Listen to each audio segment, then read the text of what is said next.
And I'm just going to run through it one more time here. I'm delighted to be joined by Minister Bethenfalvey, Zakaria, McCarthy, and Lecce, and MPP Lauren Coe. I always say he's the best dressed guy anywhere at Queen's Park and here. It's also great to be here with so many of the great mayors. You know, mayors play such a critical role working with the province, and I couldn't ask for better mayors than we have in Durham. And again, I'm just going to repeat it. We have the great Mayor Ash from Pickering, Mayor Carter from Oshawa, Mayor Foster from Clarington, and Durham Regional Chair John Henry. And guys, help me out. I think I'm missing. There's about 8 of you over there. Who's that? Mayor Barton. Is there anyone else I'm missing? Mayor Barton's a champion too. And we're so grateful to be hosted by Adriana, CEO of 407 East Development Group, as well as Jeff and all their colleagues here. They're doing a great job. Since day one, our government has been focused on putting more money back into the pockets of the families right here in Durham Region and across the hard-working taxpayers of Ontario. It's simple. We believe that taxpayer money belongs to the taxpayers, not to the government, and so every chance we get, we're giving taxpayers back more of what's theirs.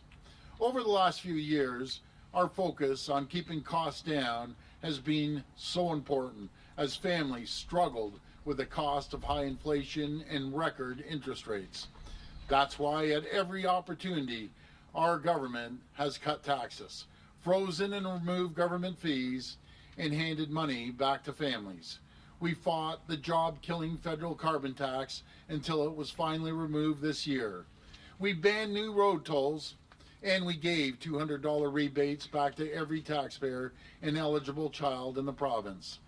We also cut the license sticker fee, froze fees for driver's licenses and photo ID cards, and ended the Drive Clean program. All told, our measures for drivers have put over $1.8 billion back in the pockets of taxpayers annually. As a result, Ontario families now have thousands of dollars more every single year that they can use to buy groceries, to fill up their cars, to pay their mortgage, and look after their kids. But now, in the face of President Trump's tariffs, which are rising the cost of everyday essentials, we need to do even more. So today, I'm announcing that as part of our upcoming budget, our government will be making our temporary cuts to gas and fuel tax rates permanent, saving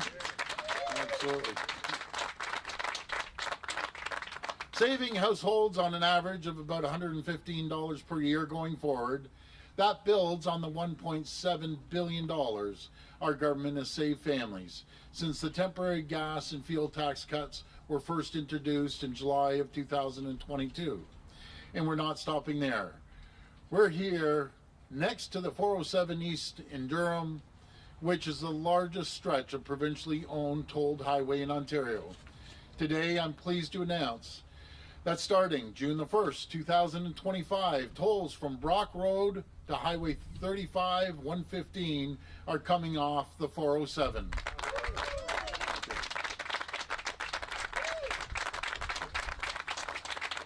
That means that just in a few short weeks, once the legislation is passed, there'll not be one single publicly owned tolled highway left in Ontario.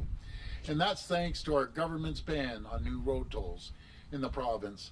There will never ever be a road toll in Ontario again. This change will save daily commuters up to $7,200 every single year. And yeah, that's huge. $7,200. And help clear up gridlock on surrounding roadways so drivers and families can get around faster. It's real, immediate relief that will help the people of Ontario face down whatever comes our way. Folks, this is just the latest step in our plan to protect Ontario by keeping costs down and making Ontario more competitive than ever before. We're going to keep looking for ways to lower costs and cut fees and taxes so taxpayers can keep more of what they earn. Thank you so much, and God bless the people of Ontario.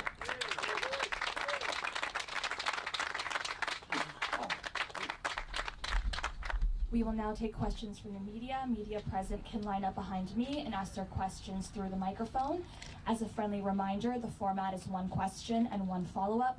Please state your name and your outlet before your question. Yeah, that's great. Before I start, I just want to compliment Jamie with that new haircut. The guy looks like Dapper Dan. He cleans up well. This guy's sharp as a tack. Yeah, he'd be the new wingman. Sorry, you're looking sharp. But okay, guys, let's get started. Premier Sean Jefford, CBC Hey, Sean. Toronto. I wanted to ask you about Honda. We understand overnight in an investor's call, they said they're going to pause that EV plant they had planned for the province, the 4 plants, for 2 years. What's your reaction, and are you concerned that that pause could turn into a permanent cancellation? Well, when I've talked to Honda, they've promised us they're going to continue on with their expansion. They're going to keep that facility moving forward. So we'll just see how that moves forward, but we're very confident that we'll continue producing Honda vehicles here in Ontario. Now, what's the status of the federal and provincial commitment, the $5 billion that was announced last year? And are you concerned that there's a broader chill right now in the auto sector about investing in Canada because of Trump and tariffs? Yeah, well, we're going to hold them accountable. Each auto manufacturer, anything that we've given them, we're going to make sure that they're held accountable and they continue manufacturing automobiles right here in Ontario. We have the best auto workers anywhere in the world. Every single plant, no matter what brand it is, we outproduce our American counterparts and around the world. So we have the best production lines, the most efficient production lines, the highest quality when it comes to producing vehicles. So I encourage more companies to come here and open up. Hey, Premier, it's John Woodward from CTV News. This could be for you, could be for the Transportation Minister. We're following up on the relatively recent news that Carfax has warned their data shows there could be over 100,000 fraudulently registered cars in Canada, many of them in Ontario, with VINs taken from exported cars, plastered on stolen cars, and ultimately resold at dealerships here in Ontario. I wondered, how concerned are you about that, and what is the province doing to make sure that unsuspected customers aren't buying stolen cars? Well, before I pass it over to the minister, we take that seriously, like any crime. Again, what I've been saying, when we catch these people, they need to go to jail. When they don't go to jail, there's no consequences. They think they can continue doing this. And that's why we're going to hire tough on crime judges that are going to keep people in jail, and they're going to pay the price. So their buddies outside are going to hear they're in jail, and they're going to stop, trying to steal and scam and weasel people of Ontario. We're going to come down hard on them, but I'll pass it over to the minister. Thank you very much, Premier. And just to add on to that, first I want to thank Carfax for all their work on it as well, because I know they've introduced some new tools to help combat that as well. But from our perspective, late last year actually, in the last legislative session, we actually introduced legislation for the first time that could fine individuals who were illegally VINing or committing fraud with VINs, up to $50,000 for their first offense, up to $100,000 as well, including 6 months in jail as well. So that was the first time that offense had been put forward. It passed the legislation. So we have always been, working not only through legislative means, but also my colleague, Minister Crawford at Service Ontario, has been working with not only the industry, but internally at Service Ontario to continue improving processes and verification processes as well, so we can come down hard on this. But ultimately, for us, it's about making sure that we punish those who do take part in this, create deterrences through legislation, but also then have the resources behind it to be able to enforce and also combat this, which we have shown through whether it's provincial police associations across the province or many of our teams that have auto theft teams that have been put forward across Ontario as well to combat this. You mentioned Service Ontario. You're probably aware of the charges and the conviction of the people in Service Ontario registering these vehicles. One of the critics was telling us one way to make sure that there is some oversight in the vehicles that they are possibly criminally registering is to have inspections, physical inspections of these vehicles. And Ontario is the only province that we talked to that said they couldn't tell us how many physical inspections they're doing of these new vehicles. Is that a problem? Well, look, I think we can look at every solution possible to this. I think from our perspective, we've been more than willing to combat and look at all tools possible, whether that be legislative reform to enact harsher penalties to deter those, whether it's working with police agencies across the province and country to combat much of the organized crime that is involved in this. So I will definitely take that back with my colleague, Minister Crawford, and continue that conversation, as well as conversation when it comes to min frauding across all Ministers of Transportation and registration, because oftentimes you see it could be from varying jurisdictions as well. So look, we have no appetite to have any mercy on those who are stealing these vehicles. We want to come down hard on them. We've passed legislation. We've given enforcement a lot of power on that. We're working internally to increase those provisions in which we can capture those who are trying to commit this fraud. And so we'll continue to do that and put forward more legislation that will help prevent it and any tools possible. Thank you. That's great. Thank you. You're bang on. You can't manage anything unless you measure it. I promise you, they're going to be measured. And throw these guys in jail too for a few years. Teach them a lesson. Hi I'm there. sorry. Go ahead. Jasmine Gale with the Trillium. Hi, Jess. You've said Ontario needs more landfill capacity. So Yes. why did you choose the Dresden landfill over every other potential site when the environmental assessment your government promised was not yet done? Well, things have changed since we did that. It was over a year ago, and we're relying on the U.S. again. Here we go. 40% of all the garbage goes down to the U.S. It takes one phone call from President Trump to say, cut us off, and then what do? We have to be prepared. It's an existing site. We need to expand it, and I'm not going to rely on President Trump any longer. We have to be responsible for our own garbage. We create the garbage, whatever methodology communities and regions want to use. I'm there to support them. So we're going to continue building capacity on that. And a follow-up for you. Have you ever spoken with the owners of the Dresden dump, their employees, or their lobbyists about expanding the dump? And if so, when? I don't even know who these guys are, to be honest with you. Someone said their names, but again, I don't look at who owns it, who doesn't. What I look at is the capacity issue that we're facing. And again, we're relying on President Trump to take 40% of our garbage. I say we're going to shut off the electricity. He says we're going to shut off your garbage. And so let's not rely on President Trump any longer. Let's start creating our own ways of dealing with our waste. Hi there, Musa Imran, Global News Durham. Mr. Premier, since you formed government back in February, this is one of those issues that everyone's kind of been putting pressure on you over and over and over again. Okay, make good on this promise, make good on this promise. Why today specifically? Why today for the 407 Yes, road sir. tolls?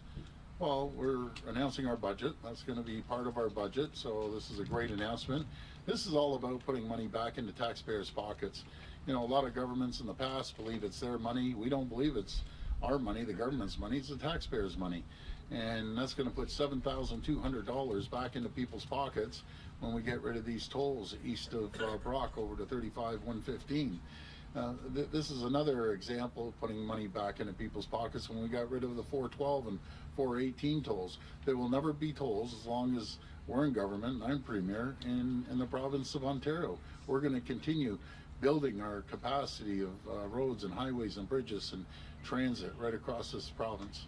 And where does this fall sort of in the grand scheme of things in terms of your budget as to the level of importance? Do you think there are other things that are more exciting coming up, or is this sort of one of your favorite things so we far? always have really exciting budgets. I'm so fortunate to have a great finance minister. He's constantly looking at finding places financially. We're the best run province in the entire country, thanks to Minister Bethlenfalvy's leadership.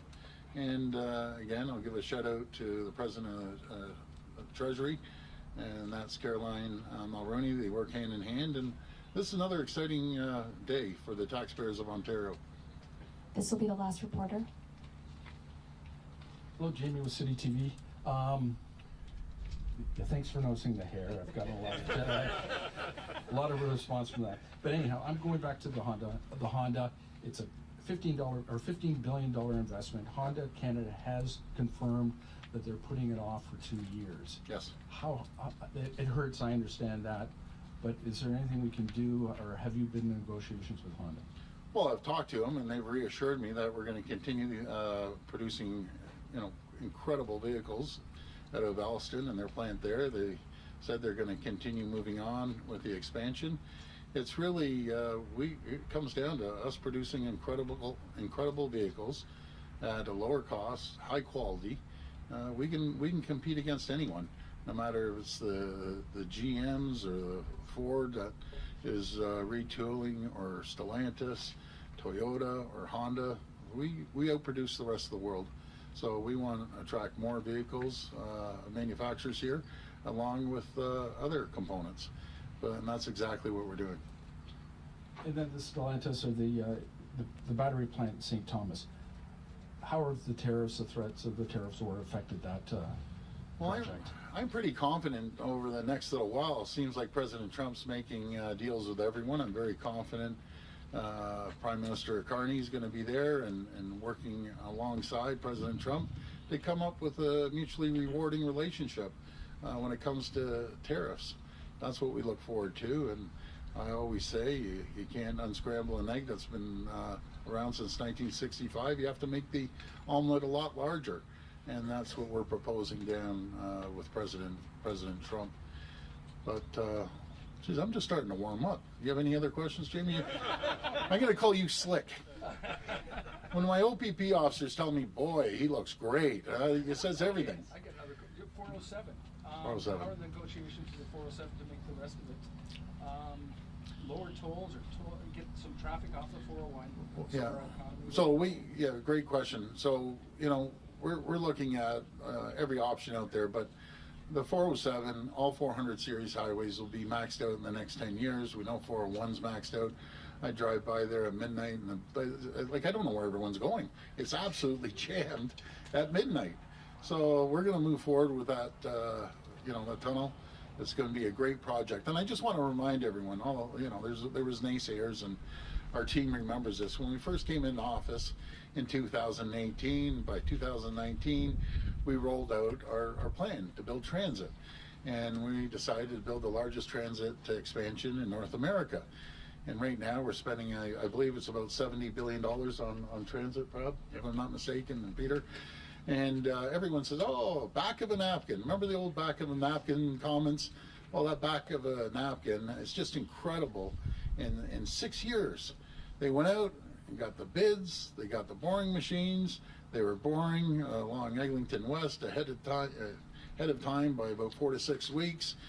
We have Scarborough going, we're getting the Young North going, the Ontario line is going, and those are really complicated digs, really complicated.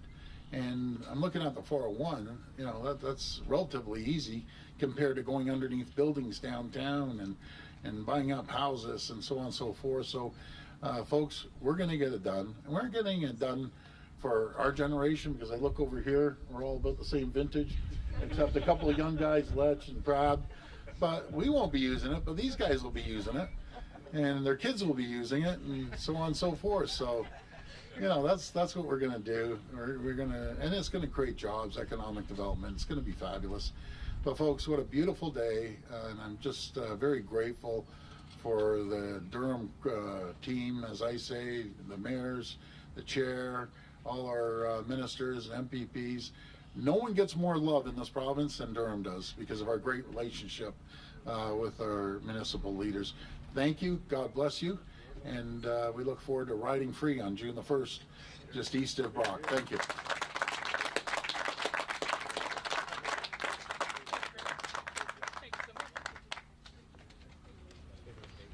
Thank you, Premier. Good. I'll see you back. First it is. Good.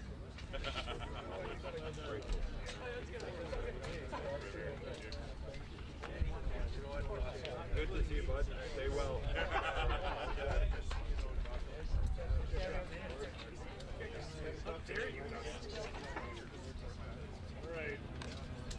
How are you? Good. Kristen was mentioning